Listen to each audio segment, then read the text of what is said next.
welcome to this episode of Mind the Gap with me, Emma Turner, and my co-host Jon Hutchinson. Hello, Jon. Hi, Emma. This feels very relational. It's just the two of us today. I love how you come in a festive jumper for our annual roundup of the year. This is my best jumper because I wear it because I only wear it a month a year. This is my, like, all my other jumpers are threadbare. And then this one, when I put it on at Christmas, I'm like, oh, this is what an actual jumper should feel like. You're looking very fresh, very crisp, very festive there, Mr. Hutchinson, I must say. For people who are listening on the audio version, it's worth going to YouTube to watch the video just for Jon's lovely jumper. Anyway, I digress. So what we're going to do today, Jon, is we've got the pleasure of reflecting on our wonderful guests that we've had to date, and also having the opportunity for you and I to kind of roam around the edu landscape and have a little look at what's out there at the moment, because it is or has been quite the year in terms of shifts and changes and opportunity. So in this episode, we're going to reflect on the wit and wisdom and the warmth and the generosity of our guests, but we're also going to have a little look at some of the issues that are bubbling to the surface in education and have a think about what's happening out there in that wider landscape. So in terms of what you've been thinking about, Jon, what's been on your mind? So I want to kick it off actually in your ballpark, your wheelhouse, because you must be delighted. And I'm assuming you're delighted because it feels like everybody's talking about early years. Mm-hmm. We obviously had Dan and Julian kicking off this show, and at the start of the series, who I learned so much from them about early years. But I know they were saying the sorts of things that you've been writing about and talking about for years and years.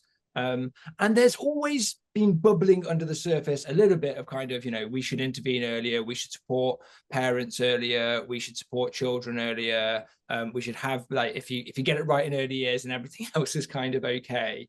But it feels like this year particularly, there's been a sort of, there's been a real recognition of that and real emphasis towards it, and some appetite, some political will, some of the big sort of like influential sort of like people and policy people sort of really sort of like putting this front and center of everything.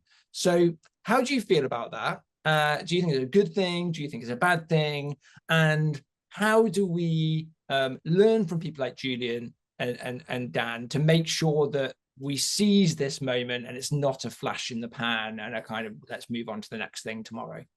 I'm absolutely delighted that EYFS is at the moment front and center of so many conversations, because it has been, because it's got its own statutory, separate curriculum, because it's often inspected in settings other than school settings. It has felt quite of a bolt on to a lot, or an afterthought to a lot of the work within education. And it's also had a kind of an air of mystery around it, in that they do things differently down there in EYFS. So I'm really glad that the dialogue and the debate and the focus on EYFS has become more kind of front and center in all of the discussion around education. And to be perfectly honest, so it should be, because this is where we start. This is the beginning. And like any good story or any good narrative, you need to have a good start. It needs to start well. There are very few books or very few stories that start really, really badly and then go on to be great. So it's the same with child's experience of EYFS, and in everything from curriculum to pedagogy to the importance of play to the way that we structure and provide the experiences for our youngest children. It's been so great to see voices like Julian's, voices like Dan's, voices like Liz's at the forefront of this conversation, really pushing for that tight focus on what happens in early years.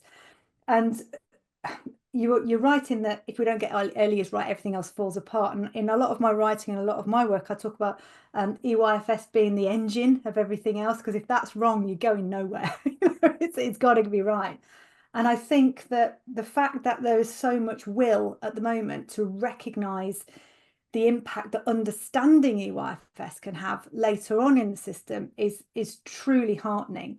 What is or has been a concern in recent years is when everything was happening with lockdown and COVID and the focus on older students and exams, I did feel a little bit like a lot of my colleagues that work in primary and EYFS, that people were potentially looking slightly in the wrong direction. As in, yes, I know exams are important and everything's happening with kind of 14 to 18, but can we look over there at what's coming over the hill?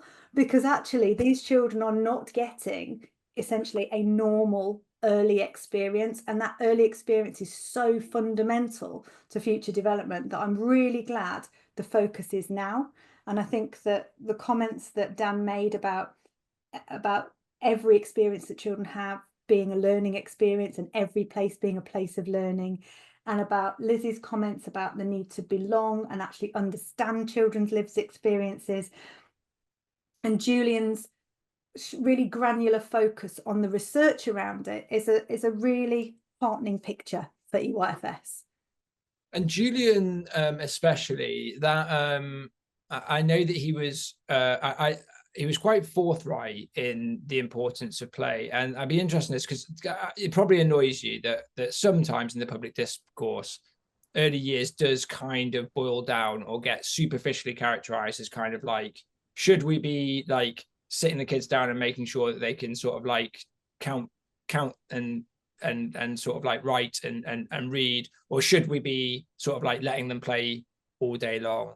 And Julian, I think, like really brilliantly blew that apart and said that's just like a really like blunt, simple way of thinking about it that doesn't help anybody, but also very clearly said play for children in the early years.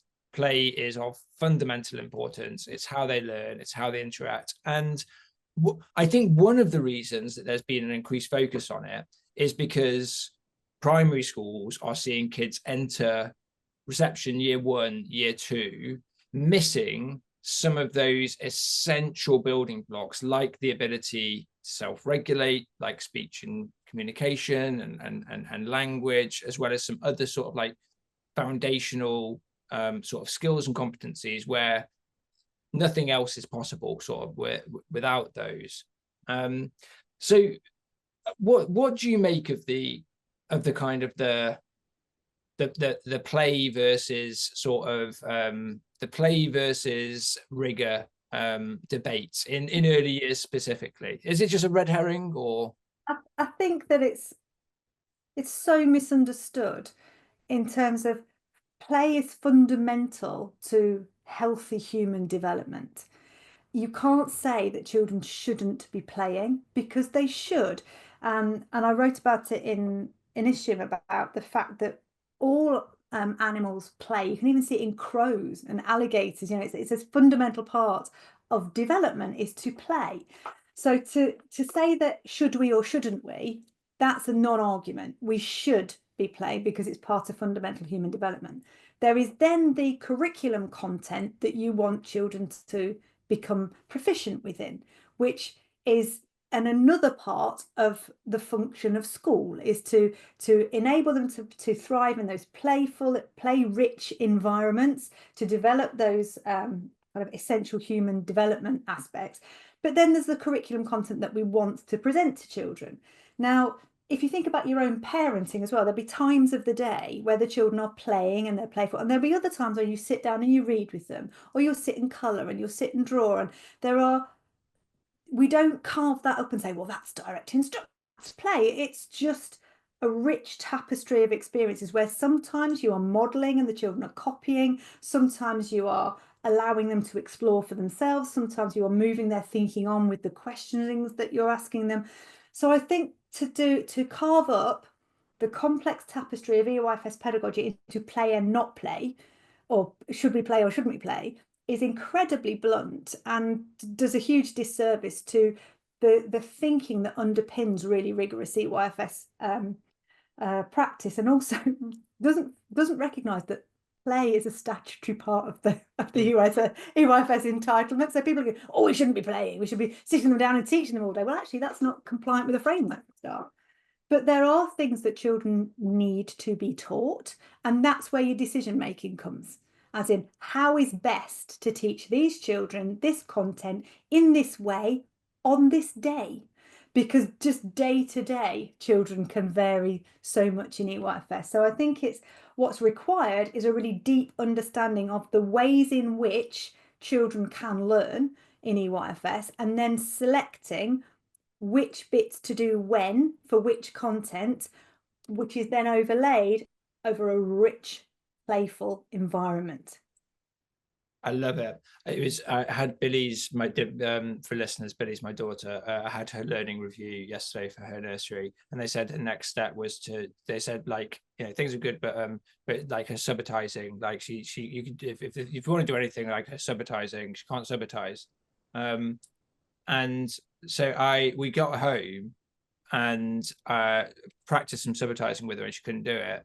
And then I noticed we had a little pot of jelly tots on the side. So I said, I tell you what, Billy, I'm going to cover up some jelly tots, and I want you just to say the number when I take my hand off. And if you get it right, you can eat however many jelly tots there are. And instantly she was able to subitize all of a sudden. Yeah, and that's the other part of the EYFS curriculum and the EYFS approach is understanding the unique child as well. Because unlike when you're dealing with a large organisation like a big primary school or a huge secondary school, there just aren't the systems and structures because of the nature of the organisation to do that. But EYFS is staffed and organised in such a way that practitioners understand the individual motivations, interests, fascinations, likely motivators for each child, and can present content in ways that doesn't have to be 30 little bottoms all sitting on the floor looking at the front in exactly the same way. They tailor that pedagogy and that approach to the unique child and the individual stage of that child and the likely understanding of that child. It is incredibly complex when you unpack it. It is not, as I heard someone describe it, just sandpit and finger painting, which I almost had to have my hands restrained put behind my back at that point. But the thought process that underpins the when do we teach it, how do we teach it, in what method, in what way, to which children, in which format, that constant pedagogical thinking is going on in EYFS. And I'm delighted that people like Liz and Dan and Julian's voices are being heard by so many people that are highlighting just the complexity of thought that goes into the provision for early years. But Dan was worried that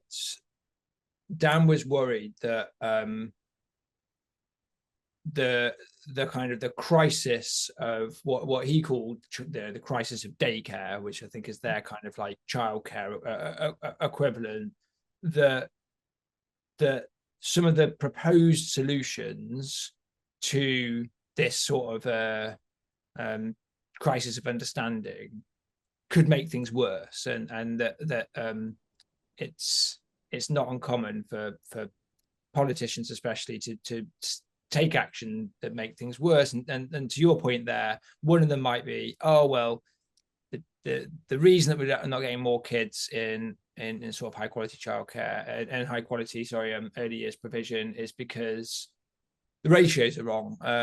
People so the answer to that is you just increase the ratios, and maybe, or like the numbers in primary schools are dropping, like the population's dropping in primary schools, free classrooms, so we could stick the children in those free classrooms. And I think there is a worry that that kind of unique understanding requires a workforce that gets that. It requires a workforce which at the moment doesn't exist at the scale as we potentially need it, right? Especially if we want to extend, the free hours have been extended. If you think it would be, a great thing if more kids were in high quality early years provision, if that's the sort of right decision for the family. At the moment, it feels like, are we ready? You probably have a better read on this because you're obviously in these. Are we ready for sort of a lot more kids being in those in that sort of high quality provision?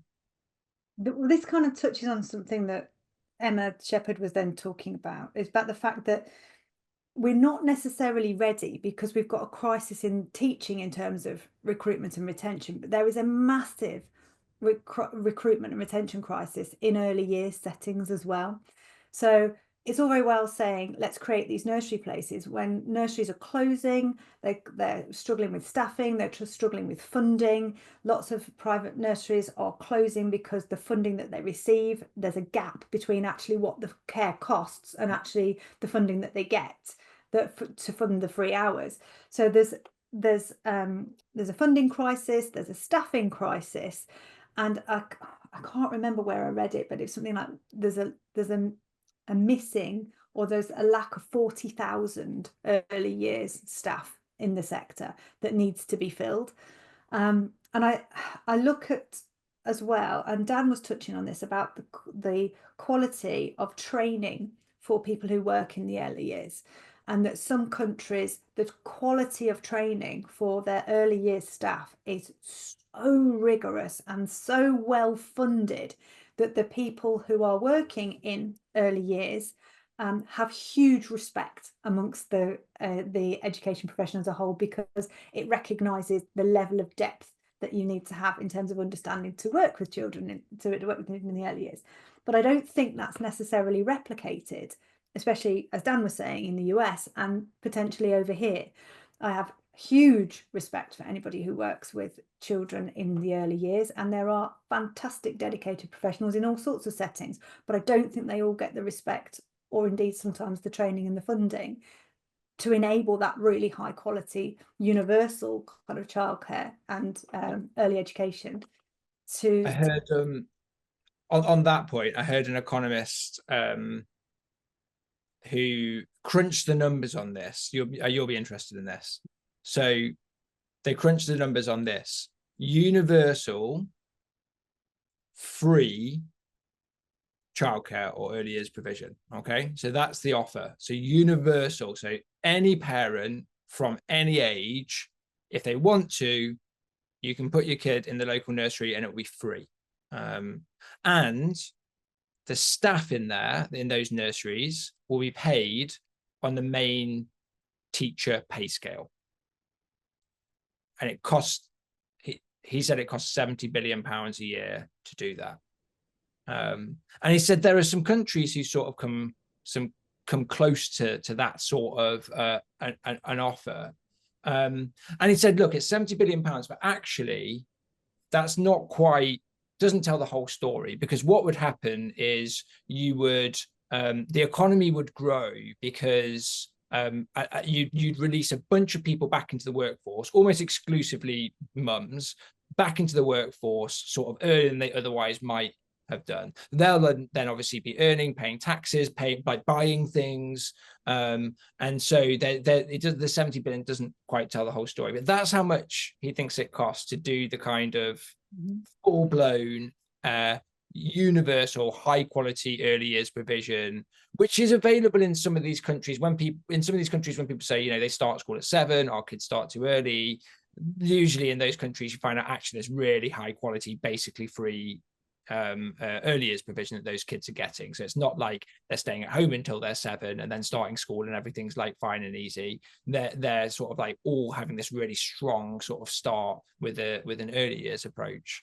But I've been excited by the conversation and thinking like what Julian has been talking about, especially in terms of that much clearer understanding we have now from the evidence, and being able to say, you know, it's not just an ideology, being able to really clearly set out this is what young, like small children need, and this is how they develop really well, and this is how we can support them.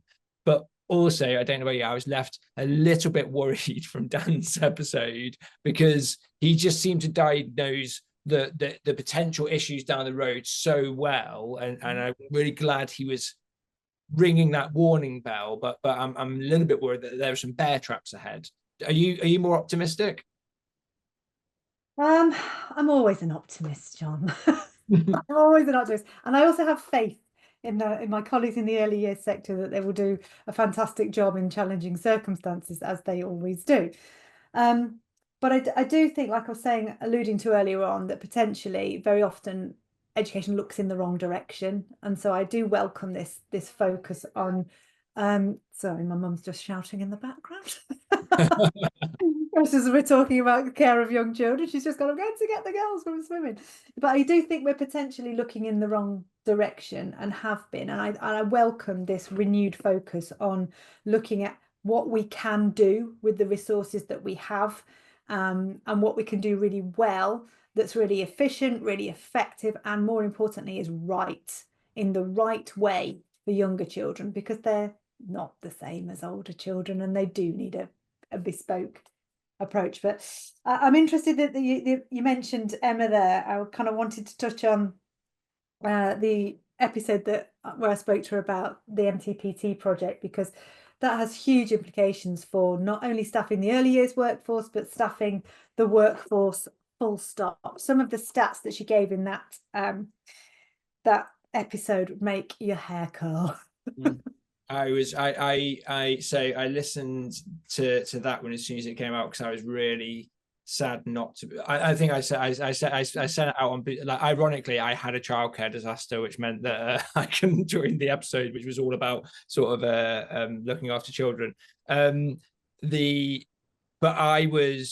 I mean, I read about this a little bit, but as you say, some statistics were just like mind blowing, and just so clearly make the case of this like lack of the motherhood penalty, and this lack of flexibility, and that is just so damaging to the education system more generally, but also mostly, you know, it's MTPT, but mostly new mums, as they drop out of the workforce at a time when they're kind of most skilled and that built up that sort of like experience and relationships, and at a time when, frankly, as a system, like, we need those people the most. It's brilliant work. Do you sense there are like the flexible working hubs or schools thing? Like, there's more. Do you think that things are changing a little bit? I think it's certainly changing in the wider like work world, that people are recognizing that we can't just continue sort of with this old-fashioned like mentality. Do you think that as a profession we're changing a little bit? Yeah, and it's a welcome change. And when I talk about flexible working, I'm doing a webinar tomorrow. Actually, I'm not plugging it because it will have passed obviously by this time, but I'm doing a webinar tomorrow with a big mat about flexible working. But me personally, it's nothing new. I've worked flexibly since 2004, both in leadership roles, headship roles, mat leadership roles, but all the time that has been seen as, oh, well, that's different. How does that work? How does that work? So I've kind of been alongside people like Lindsay Patience and Emma Sheppard, have been banging that flex drum for years. It does seem that through the work of the DFE, through the original FWAS and now the FWAM programs, the Flexible Working Ambassador MATS and the Flexible Working Ambassador Schools program, that has become part of the narrative around teaching, recruitment, retention. But I still don't think it's the norm, especially in leadership. There is still this persistent narrative that flexible working is okay at sort of teacher level, and people are more reticent and hesitant at leadership level. It is changing. It is changing. And there are some MATs and LAs and individual schools who are genuinely trailblazing with their structures of their leadership teams and proactively seeking to build diverse and flexible teams. But there is a persistent undercurrent of it can't work in leadership, which we're trying to smash all the time. What's the fear? What do you think is the number one fear? If somebody says, I want to be a head teacher, but to be honest with you, I think I want to do it 3 days a week, and I'd like a co-head model if possible, because I want to spend 2 days with my kids, or any other reason, like maybe it's not about kids. Why would a chair of governors or a MAT CEO say like, oh no, like that can't work for a head? What do you think they think the issue is? It's interesting, the myriad number of excuses or sorry, reasons that are given. When it all boils down to it, a lot of it is the issue isn't to do with the fact that they want somebody in the building, or they've got to do this, or you've got to do that. Or it's all about communication, because we're quite a reactionary profession in teaching, because the nature of our work is dynamic. So things change quite quickly. So there's the worry that if you're not in the building, or if you're not at work that day, you'll somehow be out of the loop.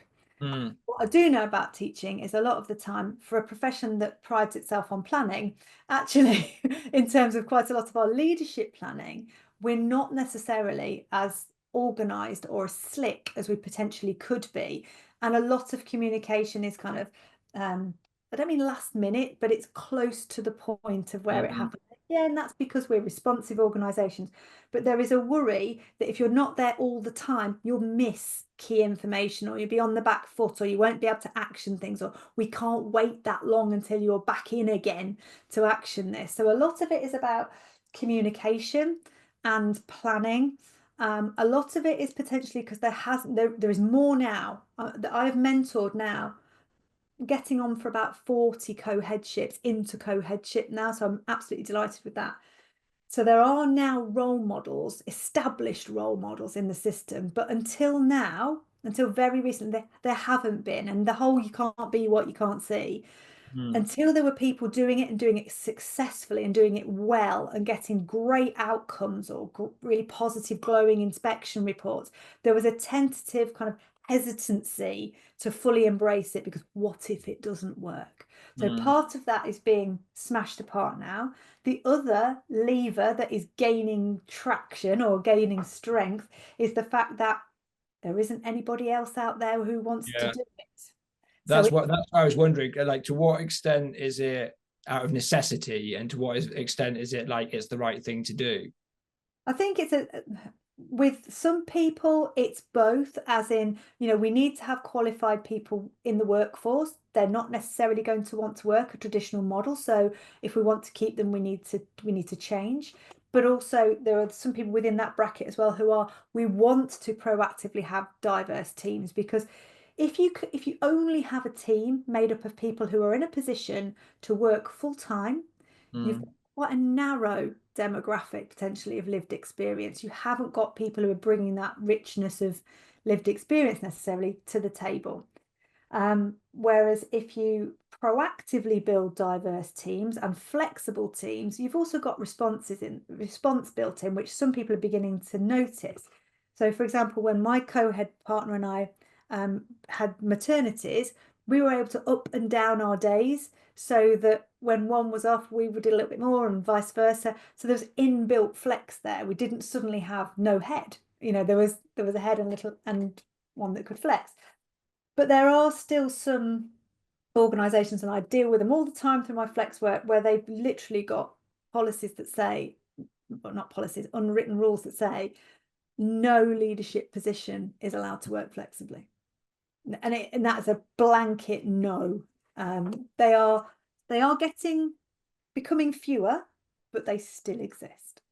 And that what you just spoke about there, of like the flexing, it sounded very, very bespoke in terms of, and is that also a barrier? Because I sort of spoke about it there as if flexible working is, I want to work 3 days, not 5 days a week. But actually what you're talking about there is, we have this unique person's set of circumstances and another person's unique set of circumstances, and the ability to be more dynamic potentially as they're working. And I'd imagine, like, now I'm trying to put myself in the head of a chair of governors or a trust leader sort of making that decision. That sounds a bit scary when there's no, that sounds a bit scary of like, well, okay, wait a minute, what's the blueprint for this? What's the, as you said, what do I point to? What's the sort of model? It sounds a bit scary when it sounds as dynamic as that. But it's really interesting, because I talk a lot about rigid flexibility. So we talk about flexible working, but actually if you're genuinely an organization that has true flexible working, all of your solutions are bespoke, because all of your people will be requesting something bespoke to them. So you might have somebody returning from a period of adoption leave or parental leave, whatever it is, and they say, can I just come in later on a Thursday? That's all I need. Or you might have somebody returning from a serious kind of medical procedure who wants to go down to 2 days. That's fine. You might have somebody that, and I've had this before, where somebody wants to study for a doctorate, so they want to do a 9-day fortnight. That's fine. You can accommodate, but each one should be looked at bespoke, and also recognize that this isn't forever. It doesn't have to be forever. We forget about the flex, the long kind of longevity or otherwise of flex, that very often people are asking about for flexible working for a period in their life, not forever. So we kind of have to have those periods of review in there. And it bothers me sometimes when big mats or big organizations champion a flex model, and it's the same for everybody. Like everybody's suddenly got this benefit or that benefit. And I'm like, well, that's great. That's really great step forward, and it's put it on the agenda in terms of conversation. But what if that's not what you need? What if that's actually of no use to you? And I was talking to somebody about an organization where they were throwing around the idea of a 9-day fortnight. And I was like, well, that's as in the school only being open. And I was thinking, well, that's potentially a secondary model as well, because in primary, if you've got a 9-day fortnight, what do you do with your kids on the 10th day? Because it's frowned upon to leave a 6-year-old at home all day by themselves. But it's thinking, yes, we need to talk about flex, but we need to talk about it bespoke, because people's situations and the reasons they ask for flex are unique. Not everybody's going to be in the same situation. So it's about having a menu potentially to pick from, so that you can piece it together in a request, or it's that approach that as an organization we will have conversations and try to look for a bespoke solution that meets your needs and the organizational needs of the school or the setting as well.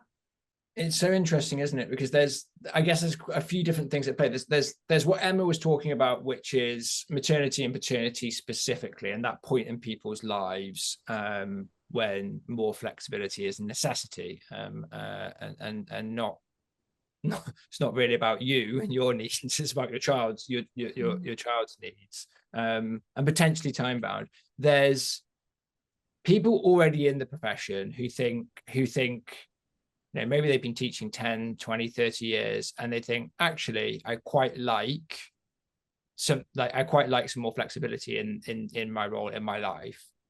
And then there's another group, which I'm a bit worried about, which is essentially like 21-year-olds, 22-year-olds who are finishing university. They're looking at the big wide world of work. We in education saying, come and teach in schools. We need great, smart, dedicated people to come and teach in schools. And they are looking at it and they're saying, okay, what's the deal? And we have to say, well, you have to be in the building at like 7:30, 8 every day. You are never going to be able to, even getting a dentist appointment is going to be tricky. You are going to be in until 4, 5, 6 every day. And they're looking at that and they're potentially comparing it to this other company, and they say, listen, nobody comes into the office on Friday, and we expect you to be in between the hours of 10 and 2 because that's when our meetings are, but if you want to arrive a bit later and leave a bit later, then that's fine too. And it's really tough for us to compete with that, because you said the kids come every day, and there is just a necessity to have enough adults in the building, if nothing else. And I'm a bit worried about that group specifically, about what education sort of looks, what our is. And it's interesting because there's now the recruitment. I can't remember. Forgive me for the absolute fudge of a title I give these people. But there is a recruitment and retention task force or collaborative or committee being put together. And I know there's some quite well-known educators on that panel who are looking at recruitment and retention, and flexible working is part of that conversation, as in we can't ignore it anymore, as we can't expect people to look at the employment landscape and go, do you know what? That's what I want to pick, because I want to be there from 7 till 5 every day, 5 days a week with no flex. It's just not going to happen. So it's looking at ways in which we could organise the day, ways we could attract more people into the profession with different options and different working patterns and working structures. But it's interesting because when I worked on the FWAS programme, one of the things that we talked about was just training to be a teacher has only very, very recently been able to be done flexibly. You know, if you were going, and which is a huge, barrier potentially for career changes as well. You can't just go from earning money to having to train full time and earning no money, especially if you're working in primary and there's no bursaries, for a whole year. There's a very small number of people who would be in a position to be able to do that. So looking at education in the round, right from initial teacher training through to early career development, through to retention over time as people's lives ebb and flow and change. I'm really pleased that there's actually a group of professionals looking at this now and saying, well, how do we make it A, attractive, B, able to train within it, and then a sustainable model that moves and flexes with people? Because I actually hate the term flexible working, John. I absolutely hate it, because it puts working first. Because actually what we're trying to do is we're trying to enable people to live well. We're trying to enable them to balance their career with their life, their health, their aspirations, their personal circumstances. So we're actually trying to be flexible to enable people to live well. So I talk about flexible living rather than flexible working, of which work is one part of your life. But I do think that we're not necessarily going to solve recruitment and retention until different working structures are part of the overall offer, like you say, to entice people into the profession. I don't mean entice as in get them in under false pretenses, but actually say, this is a really sustainable, workable model for the way in which I want to live my life and, undertake my professional duties. Let's go bigger for a moment, because there are all of these changes. As I said, there's a new government. There's obviously a review of curriculum and assessment. There's kind of excitement. There's a possibility for change. There's some nervousness around that. I sense that there's a little bit of, within the profession, there's people taking the opportunity to sort of sit back, reflect on certainly the last sort of 14 years since the big changes from the coalition government and then the Conservative government after that, and sort of say, what have we done well, what's been good, what do we want to keep, what don't we like, where's the focus been right, where's the focus been wrong, what do we need to do now in 2024 with the specific set of problems and issues and challenges that we have and where society is. And I thought Leora spoke so powerfully and eloquently about the opportunity that especially trusts, but schools and school leaders and teachers have to kind of be these civic institutions, these civic anchors within communities. And I'm definitely seeing that a lot in the work that I do, in the conversations I have with school leaders, this like appetite to yes, provide excellent academic provision and secure brilliant student outcomes for kids. I'm not seeing, there's too much of a focus on sort of like knowledge, like we need to swing back to do more skills and make it all a bit more fun.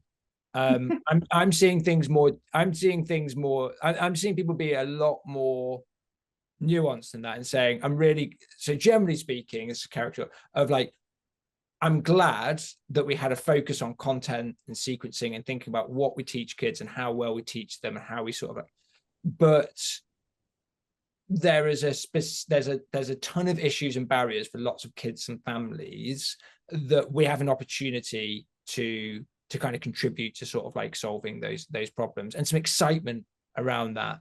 And I wonder if we're at almost a little bit, I think we're at a bit of an inflection point of what are schools like, what are schools for? What do schools provide? What can they promise for families and their communities? And I don't think we've decided yet. I sort of feel like we're starting to have that conversation, and some school leaders are making, they're making decisions and sort of setting out what they want to do.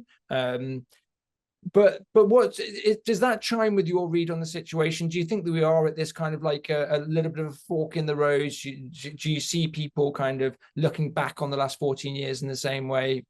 What's your take on it? Yeah, there's a film, and I can't remember the name of it, where the guy falls down the hill and over and over and over and over and over again, and at the end he just stands up and goes, "What the hell just happened?" And it's all when you were talking, I'd got that vision in my mind of like we're kind of collectively standing here going, "What just happened?" because not only have you got the moment in time where everything is in a period of flux, you know, we've got big changes on the horizon coming up, so everybody's kind of sitting here thinking, right, what's it going to be? But also in the rear view mirror is the fact that because of COVID and because of the pandemic, we had a period of time in which everything we knew and everything we kind of all the systems that we work with were thrown up in the air. And so it is a little bit of a what the hell just moment. Everything we knew, all the markers have moved.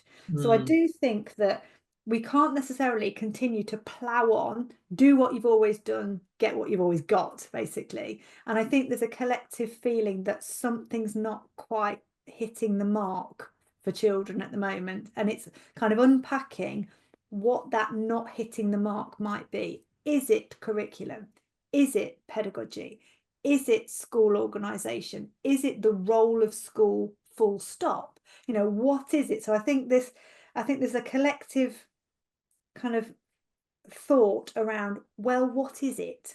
What should we be doing? But also what's not necessarily landing for some of our children. You know, we've got lots of children in reception and key stage 1 who are struggling with speech and language. We've got lots of children with complex SEND needs. More so, teachers are reporting that there are more children with complex needs. There are more children with needs that are just below the threshold as well, that need specialist interventions and support, but in numbers the likes of which they haven't necessarily seen before.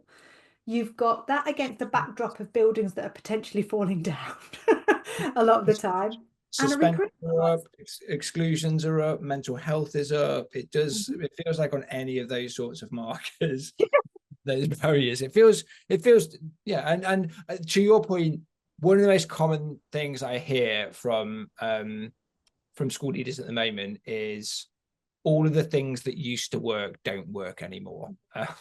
The kind of the bag of tricks that they would reach into, to like, attendance is down a little bit, like this is the tool that works for that. We send this letter, we do these meetings, we do this, and I'm hearing quite often like the things that used to work just don't work anymore. It isn't the world.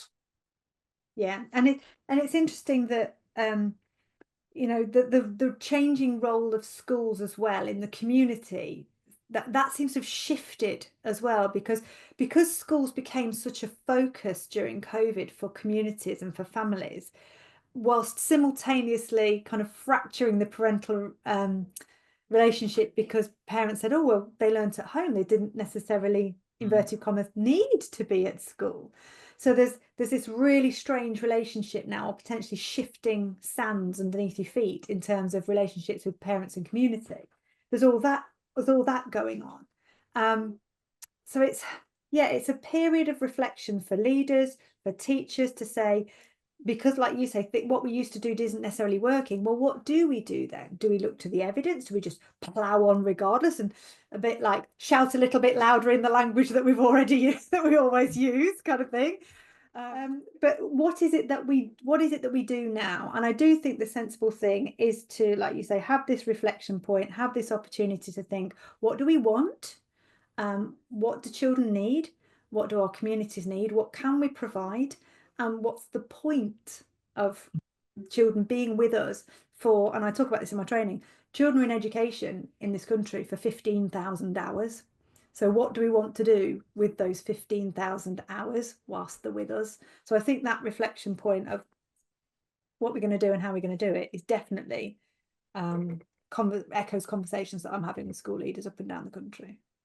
And Leora spoke about how we need to get better at telling that story, right? Better at telling the story of, like, for Leora and CST, obviously specifically, like what trusts can do, what a trust as a, I think that her phrase was, as a group of schools working in deep and purposeful collaboration, like what they can do, but better at sort of telling that story, because stories matter, as you said right at the start. Like stories matter, and we are almost kind of weaving a new social contract sort of from thin air as we continue to sort of like do the work with children and with families, and that social contract has frayed and fractured. As you said, lots of parents don't feel like the kind of sending your kid to school every day is a necessity. I saw there was a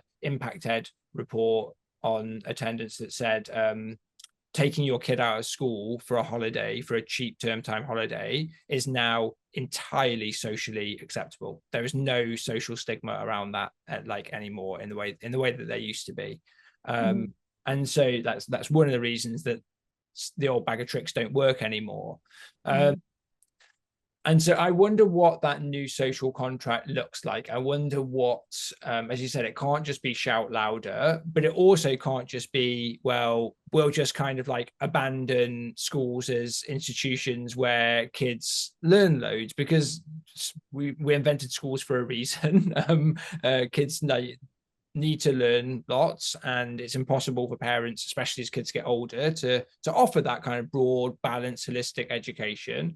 And there's some stuff in terms of socialization that you can only really do in a school environment, or sort of like with lots of other children.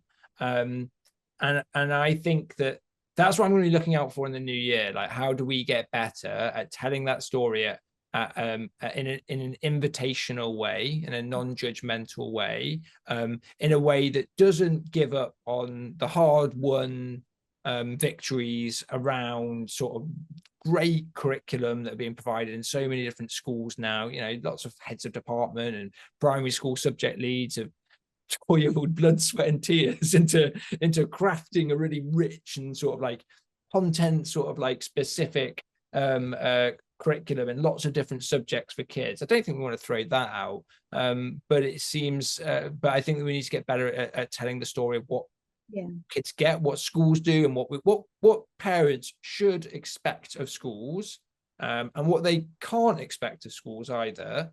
And similarly, what schools should expect of parents, and what potentially they can't expect of parents.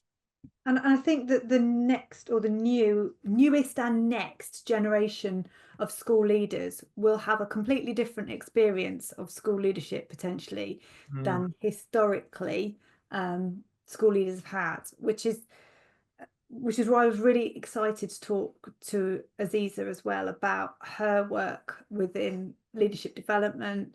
And, you know, you've been mentioning your work with the Yorkshire 100, because I think that all of this awareness needs to sit around that next generation, or our newest generation of school leaders, who are potentially leading in a very different educational landscape to established school leaders, who have got that wealth of experience and are also learning to navigate this new landscape as well. So I think leadership development as well is going to need careful thought around how we develop leaders to then lead this new or renewed approach. That's a really good point, because one of the things that Aziza was really clear on was the context matters, and she actually was, you know, really advocating very strong sort of like educational focus, get kids great exam results, like double down on sort of like the cultural literacy. I know she said she didn't really like that term, partially because it's a more like traditional cultural literacy, and of course culture is much broader than the sort of like the Anglo-centric culture, even though that's helpful in, you know, in navigating the world that we live in here in England.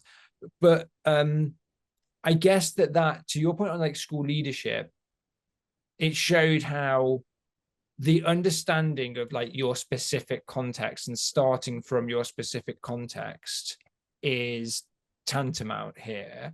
And it eschews the sort of cookie cutter approach of, well, look, we know what works in school leadership, or we know what works in curriculum, or we know what works in that, and therefore we just need to kind of like replicate that everywhere and sort of clone that, and then everything will be great. We've kind of consistently see that not happen. Even when you get one school and they're like, gosh, they're absolutely smashing it, the kids are really happy, they're getting amazing results, the teachers are staying there, and it's very, very rare for whether that's a school or a trust or a local authority sort of like involvement, seems very rare that they sort of can kind of bottle that and sort of replicate it in lots of different places.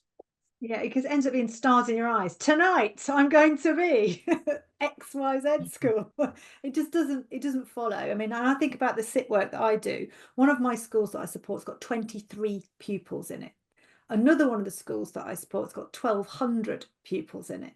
You can't say that what works somewhere will work in those two schools. And that's probably the bandwidth of most of the primaries that I deal with, from the very tiny rural ones set in the middle of nowhere, right through to the big urban 5, 6 form entry primary schools. We have to be considerate of the children that go there, the staffing structures that you've got there, the funding that comes with those sorts of things, and recognise that to lead in different circumstances requires an incredibly nuanced understanding of the needs of your community, the staffing resources and physical resources at your disposal, and then what you're actually trying to achieve in that area for those children. So I think that, like you say, that cookie cutter approach just doesn't work. What we've got are some best bets from research, but then that needs to go through the real rigor of astute leadership thinking to think how might that work here, and should it work here? Should we actually do it? Is it the right thing to do? So I think leadership development is going to be a huge potential focus over the next year in creating the leaders to lead in this new landscape. Yeah, and we've been working with groups of aspiring head teachers in Yorkshire, the southwest, West Country, and east of England now, where it's been like fascinating to work with those groups, because it's the next generation of leaders, and the approach that we've taken is sort of almost treating school leadership as a team sport. And we haven't really seen this so it was driven by groups of schools in those communities. So they said, we want a great, in the southwest or in the West Country, we want a great sort of like pipeline of like school leaders who have really focused on addressing disadvantage, and that none of them thinks they can do it by themselves. And so they want to kind of do that together and become head teachers together and collaborate within the region and not feel like they're competing. Because when I think about the last sort of couple of decades, leadership has school leadership has had this kind of quite individualistic focus, that you are like one head teacher, our school is a little island, and like in some cases like competitive, even combative, sort of like your job is to beat the school down the road, or to beat the other schools in the region, or to beat the schools sort of nationally. It's a bit of a game, and if you get top of the leaderboard, then you win. And that isn't good for kids. That isn't good for all kids. It might serve a small number of kids in a particular school pretty well, but it's not good for all kids in that region.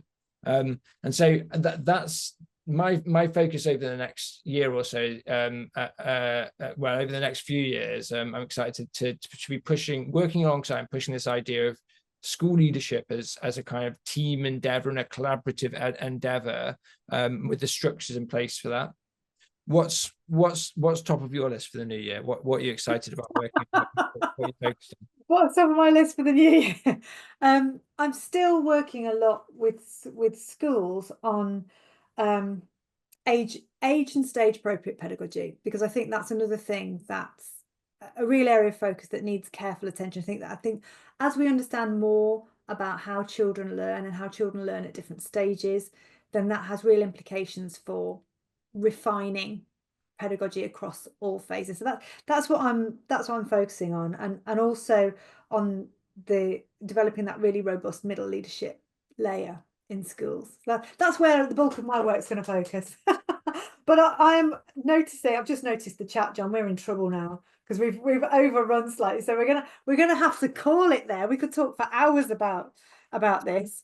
But I'm going to have to kind of call time on our discussion. But I will say thank you to Liz, to Julian, to Laura, to Dan, to Aziza, and to Emma for joining us for this series, because it's been an absolute brilliant window into the world of education in terms of their thinking and their wisdom on that. So thank you so much to our guests, and thank you to Luke in the background for producing all of this for us, and to you, John, for being a marvelous co-host. It's been a pleasure. It's been great to do this kind of 360 on everything with you, but it's also always fun to learn from these brilliant guests alongside you. Oh, it's been an absolute joy. So thank you so much. I'm not sure when this one is going out. It may go out before Christmas. It may go out before New Year. If so, Merry Christmas and Happy New Year. If not, welcome back to 2025.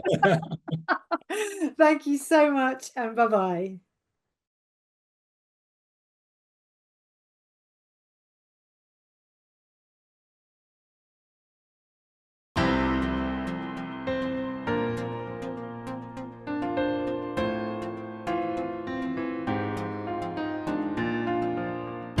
Thank you for listening to Mind the Gap. I'm Emma Turner, and I've been presenting with my co-host Jon Hutchinson. If you enjoyed the episode, please leave us a review, share on social media, and subscribe wherever you get your podcasts. Find us on our YouTube channel by searching Mind the Gap with Jon and Emma, or head over to Spotify for an audio version. This podcast was produced in association with Haringey Education Partnership, and our producer is Luke Kemper.